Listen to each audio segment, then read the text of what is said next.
గౌరవ శాసనసభ్యులు మాణిక్రావు గారు, జహీరాబాద్ శాసనసభ్యులు, గౌరవ సంగారెడ్డి శాసనసభ్యులు చింతా ప్రభాకర్ గారు, మరి ఈరోజు కోహీర్ మండలం దిగ్వాల్ సబ్స్టేషన్కు మేము ఆకస్మిక తనిఖీలో రావడం జరిగింది. గత కొద్ది రోజుల నుంచి కోహీర్ నుంచి రైతులు గౌరవ ఎమ్మెల్యే మాణిక్రావు గారికి, నాకు కూడా కొంతమంది ఫోన్ చేసి కోహీర్లో విద్యుత్ సరఫరా బాగాలేదు, రోజుకు 5-6 సార్లు కరెంటు ట్రిప్ అవుతూ ఉంది, రైతులకు వ్యవసాయానికి కేవలం 12 గంటల కరెంటు మాత్రమే వస్తూ ఉంది, ఆ ఇచ్చిన 12 గంటల్లో కూడా 4-5 సార్ల ట్రిప్ కావడం వల్ల రైతాంగం తీవ్రమైన ఇబ్బంది ఎదుర్కొంటున్నారని చెప్పి పత్రికల్లో కూడా వార్తలు వచ్చాయి. రైతులు కూడా మాకు ఫోన్ చేసి మాట్లాడడం జరిగింది.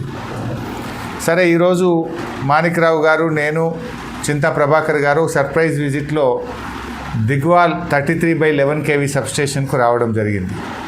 ఇప్పుడే లాగ్ బుక్ చూసాం. 10వ తేదీ కరెంట్ ఎప్పుడు పోయింది అంటే 10వ తేదీ సాయంత్రం 4 గంటలకు 3 ఫేజ్ కరెంటు తీసేశారు. మళ్ళీ 11వ తేదీ ఎప్పుడు వచ్చింది అంటే ఉదయం 3 గంటలకు 3 ఫేజ్ కరెంట్ వచ్చింది. అంటే దాదాపు 11 గంటలు రైతులకు కరెంటు తీసేశారు. ఇది లాగ్ బుక్ రికార్డు, నేను సొంతమేం చెప్పట్లేదు, ఈ బుక్లో ఉన్నదే మాట్లాడుతున్నాను. 10వ తేదీ సాయంత్రం 4 గంటలకు తీసేసి 11వ తేదీ పొద్దున 3 గంటలకు రైతులకు కరెంటు ఇవ్వడం జరిగింది. అంటే 11 గంటల కరెంటు కట్ చేసినారు రైతాంగానికి. మరి ఆ మిగతా 13 గంటల్లో చూస్తే ఎల్సీ ఉన్నదంటున్నారు, లైన్ బ్రేక్ అయిందంటున్నారు,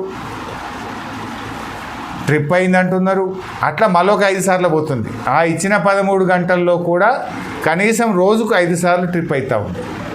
దానివల్ల పారిన మడే పారుతుంది, వెనక మడికి నీళ్ళు అందని పరిస్థితి ఉన్నదని రైతులు చాలా బాధపడుతున్నటువంటి పరిస్థితి ఉంది. రేవంత్ రెడ్డి గారు అసెంబ్లీలోనేమో నేను 24 గంటల కరెంట్ ఇస్తున్నా అంటుండు. మరి ఎక్కడున్నది 24 గంటలు?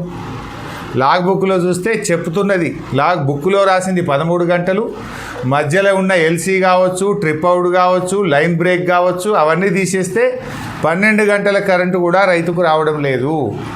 ఆ ఇచ్చిన 12 గంటలకు 4-5 సార్లు రైతాంగానికి ట్రిప్ అవుతూ ఉంది. మాటల్లో 24 గంటలు, చేతల్లో రైతులకు వస్తున్నది 12 గంటల కరెంటు. రేవంత్ రెడ్డి, నీకు రైతులంటే ఎందుకు అంత చిన్న చూపు? ఆనాడు 24 గంటల కరెంటు రైతులకు వస్తే ఎట్లా పోయి నువ్వు ఖరాబ్ చేస్తూ మాట్లాడు. ఆనాడు కేసీఆర్ గారి పాలనలో రైతులకు 24 గంటల కరెంటు వస్తే ఇవాళ కేవలం 12 గంటల కరెంటు మాత్రమే రైతులకు వస్తూ ఉంది. ఇవాళ నువ్వు రైతులకు ఏం చేసినావు? రైతులకు రైతు బంధు ఎగ్గొట్టినావు, పంటల బీమా ఎగ్గొట్టినావు, ఆత్మీయ భరోసా ఎగ్గొట్టినావు, బోనస్ పోయిన యాసంగికి బోనస్ ఎగ్గొట్టినావు, రైతులకు ఎరువులు చక్కగిస్తలేవు, రైతులకు కరెంటు సరిగా ఇస్తలేవు. నువ్వు ఇలా రైతులను ఎందుకు ఇంత చిన్న చూపు చూస్తున్నావు? రైతులంటే నీకు ఎందుకు అంత కోపం? రైతుల మీద ఎందుకు పగబడుతున్నావు అని అడుగుతా ఉన్నా. ఇవాళ స్పష్టంగా దిగ్వాల్ సబ్స్టేషన్లో చూస్తే రైతులకు 12 గంటల కరెంటు మాత్రమే వస్తున్నది. కరెంటు చూస్తే 12 గంటలు. యాసంగికి ఇప్పటిదాకా రైతు బంధు పడలేదు, పోయిన యాసంగి పంటల బోనస్ రాలేదు, వడగళ్ల వానకు సంబంధించి గత 2 సంవత్సరాలుగా రైతులకు 1 రూపాయి కూడా రాలేదు. అంటే రైతుల మీద రేవంత్ రెడ్డి చిన్న చూపు చూస్తున్నాడు, రైతులంటే పగబడతా ఉన్నాడు. ఉప ముఖ్యమంత్రి బట్టి విక్రమార్క గారు విద్యుత్ శాఖ మంత్రిగా శాసనసభలో 24 గంటల కరెంట్ ఇస్తున్నామని చెప్పడం కాదు. ఇవాళ నేను దిగ్వాల్ సబ్స్టేషన్లో ఉండి మా గౌరవ ఎమ్మెల్యేలతో కలిసి మాట్లాడుతూ ఉన్నా, రైతులకు వస్తున్నది 12 గంటల కరెంటే. ఇంకా బాధ కలిగే అంశం ఏంటంటే కొత్త వ్యవసాయ విద్యుత్ కనెక్షన్లకు ఆ రోజు కేసీఆర్ గారు ఉన్నప్పుడు 4,900 రూపాయల డీడీ కడితే వ్యవసాయ విద్యుత్ కనెక్షన్లు ఇచ్చేవాళ్ళు.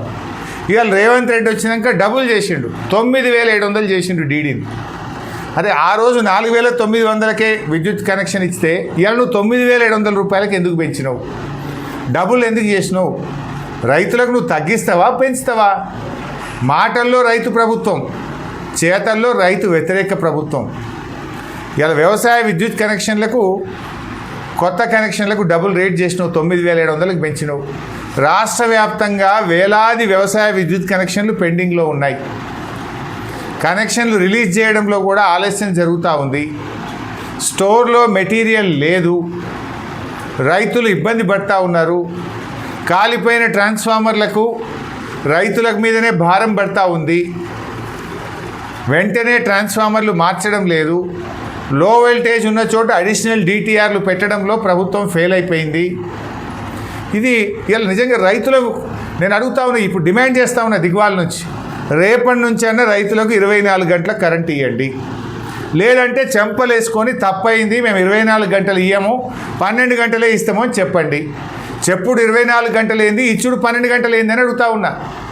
నిజంగా 24 గంటలు ఇచ్చేది ఉంటే రేపటి నుంచి రైతులకు 24 గంటల కరెంట్ ఇవ్వాలని నేను ఈరోజు రైతాంగం పక్షాన్ని డిమాండ్ చేస్తూ ఉన్నా. ఇంకా మోసం చేయకండి, ఎన్నికల ముందు మోసమే, ప్రభుత్వంలో వచ్చినాక మోసమేమి. ఇది ఇవాళ నువ్వు థర్డ్ డిస్కామ్ పెట్టినావు. ఎందుకు థర్డ్ డిస్కామ్ పెట్టినావు? మళ్ళీ కొత్త అప్పులు చేయడానికి.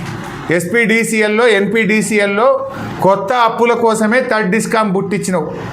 ఉన్న బకాయిలు అప్పులన్నీ థర్డ్ డిస్కామ్కు ట్రాన్స్ఫర్ చేసి ఎస్పీడీసీఎల్లో ఎన్పీడీసీఎల్లో అప్పులు లేవని చూపించి మళ్ళీ కొత్త అప్పులు చేసి కమిషన్లు దొబ్బడానికి, అండర్ గ్రౌండ్ కేబుల్ వేయడానికి నయా నాటకం ఆడుతూ ఉన్నారు మీరు. ఈ కొత్త డిస్కామ్ ఎట్లా పనిచేస్తుంది?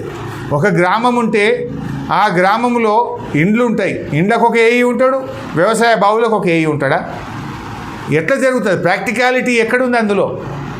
కేవలం మీరు బ్యాంకులను, ఫైనాన్స్ కంపెనీలను మోసపుచ్చడానికి కాగితం మీద డిస్కామ్ బుట్టించి మీరు ఇలా కొత్త అప్పులు చేయడానికి మీరు నాటకానికి తెరలేపుతా ఉన్నారు. అప్పుల కోసం తెరలేపారు మీరు. ప్రజలకు అర్థమవుతా ఉంది ఎట్లయితే అప్పులు పుడతాయి. ఆల్రెడీ మీరు డిస్కామ్లకు ఇవ్వాల్సిన డబ్బులు ఇస్తలేరు. 55,000 కోట్ల రూపాయలు ఇవాళ డిస్కామ్ల అప్పులలో ఉన్నాయి. దేశంలో ఎక్కడ లేదు. మీరు ఇవాళ డిస్కామ్లకు ఉచిత విద్యుత్తు కానీ 200 యూనిట్ల విద్యుత్తు డబ్బులు ప్రభుత్వం చెల్లించడం లేదు. 6 నెలలైంది ఇండ్లకు కొత్త మీటర్లు ఇస్తలేరు. 6 నెలల నుంచి మీటర్లు లేవట. 6 నెలల నుంచి ఇండ్లకు కొత్త మీటర్లు దరఖాస్తు పెట్టుకున్నా ఇంతవరకు ఇవ్వని పరిస్థితి ఉన్నది. అదేవిధంగా మా ఆర్టీజియన్లంతా కూడా సమ్మె చేస్తూ ఉన్నారు. నేను ఆర్టీజియన్ల పక్షాన ఆ రోజు కేసీఆర్ గారు బీఆర్ఎస్ ప్రభుత్వం రెగ్యులరైజ్ చేసింది. మిగతా వాళ్ళను కూడా చేయడానికి బీఆర్ఎస్ ప్రభుత్వం ఉత్తర్వులు ఇచ్చింది. రాష్ట్ర వ్యాప్తంగా 19,647 మంది ఆర్టీజియన్లు సమ్మె చేస్తూ ఉన్నారు. వాళ్ళందరినీ రెగ్యులరైజ్ చేయాలని చెప్పి బీఆర్ఎస్ పార్టీ పక్షాన డిమాండ్ చేస్తున్నాం. ఆర్టీజియన్ల సమ్మెకు మద్దతు పలుకుతూ ఉన్నాం. అదేవిధంగా ఈ చనిపోయినటువంటి ఆర్టీజియన్ల పిల్లలకు క్వాలిఫికేషన్ బేసిస్న ఉద్యోగాలు ఇవ్వాలని చెప్పి, వాళ్ళ పిల్లలకు ఏ విద్యార్హత ఉంటే దానికి తగిన ఉద్యోగం ఇవ్వాలని చెప్పి కూడా డిమాండ్ చేస్తూ ఉన్నాం. అదేవిధంగా ఎన్పీడీసీఎల్లో అన్మ్యాన్డ్ కార్మికులను కూడా ఎన్పీడీసీఎల్లో విలీనం చేసుకోవాలని, వాళ్ళని రెగ్యులరైజ్ చేయాలని చెప్పి కూడా ఈ అన్మ్యాన్డ్ కార్మికుల పక్షాన కూడా డిమాండ్ చేస్తూ ఉన్నాం. మరి మళ్ళొక్కసారి ఫైనల్గా చెప్పేది, ఇలా రైతులకు ఎక్కడ కూడా 24 గంటల కరెంట్ వస్తలేదు. రైతులకు వస్తున్నది కేవలం ఇగో లాగ్ బుక్, సబ్స్టేషన్లో లాగ్ బుక్ ముందు పెట్టుకొని మాట్లాడుతున్నాం, 12 గంటల కరెంటే వస్తుంది. ఇందులో రాసింది 13 గంటలు. మధ్యలో లైన్ ఇంటరప్షను, కటింగు, ఎల్సీ పేరు మీద ఇంకో గంట పోతే రమారమి 12 గంటల కరెంటు మాత్రమే రైతులకు వస్తున్నది. మరి మీరు చెప్పుడు 24 గంటలు ఎందుకు? అయితే 24 గంటలు ఇవ్వండి. లేదు చెంపలేసుకొని తెలంగాణ రైతాంగానికి మాకు చేతనైతే లేదు, కాంగ్రెస్ ప్రభుత్వం రైతుల్ని మోసం చేసింది, మేము 12 గంటలు ఇస్తామని చెప్పండి. ఎంతకాలం మోసం చేస్తావు? మొన్న నేను నర్సాపూర్ మెదక్ జిల్లా సబ్స్టేషన్ పోతే, సునీతా లక్ష్మారెడ్డి గారు మేము పోతే అక్కడ కూడా 12 గంటలే వచ్చింది. ఇవాళ ఇక్కడ సంగారెడ్డి జిల్లా జహీరాబాద్ తాలూకా కోహీర్ మండలం దిగ్వాల్ సబ్స్టేషన్కి వస్తే ఇక్కడ కూడా 12 గంటలే వస్తున్నది. ఎందుకు రైతులంటే చిన్న చూపు? ఏ విషయంలో కూడా నువ్వు రైతులకు ఇచ్చిన మాట నిలుపుకోలేదు. నువ్వు పంటల బీమా అసెంబ్లీలో చెప్పినావు, మోసం చేసినావు. 3 పంటలకు రైతు బంధు ఎగబెట్టినావు. ఒక్కొక్క రైతుకు రేవంత్ రెడ్డి ఎగబెట్టింది 21,000 కోట్లు. రైతు బంధు కింద 21,000 కోట్లు ఎగబెట్టిండు. ఎట్లా? ఈ యాసంగి 8,000 కోట్లు, పోయిన యాసంగి 8,000 కోట్లు, 16,000. అంతకుముందు ఒక్కసారి 3 ఎకరాల దాకానే ఇచ్చిండు, సగం ఇచ్చిండు, సగం ఎగబెట్టిండు. అవి 4,000 కోట్లు. అంటే 20,000 కోట్ల రూపాయలు రైతు బంధు ఎగబెట్టిండు. ఆ 20,000 కోట్లు రుణమాఫీ చేసిన అంటాడు. ఈడు ఎగబెట్టినవు వాడు ఇచ్చిన అంటుండు. 20,000 కోట్ల రైతు బంధు ఎగబెట్టినవు, ఈ 20,000 తీసుకుపోయి రుణమాఫీ చేసిన అని చెప్పి రైతుల్ని మోసపుచ్చుతున్నావు. నువ్వు రైతుల్ని మోసపుచ్చుతున్నావు. ఇలా రుణమాఫీ కూడా 40 పైసలు అయింది, 60 పైసల మందికి ఇంకా రుణమాఫీ కాలే. ఆ ఇచ్చిన రుణమాఫీ ఎక్కడిదంటే రైతు బంధు ఎగ్గొట్టినావు, గా పైసల్ని రుణమాఫీకి ఇచ్చినావు.